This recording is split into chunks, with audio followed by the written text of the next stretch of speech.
मछली के लिए आटा ले लो।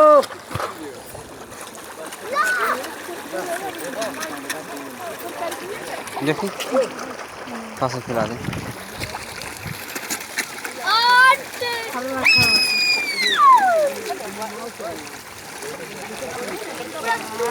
ढेर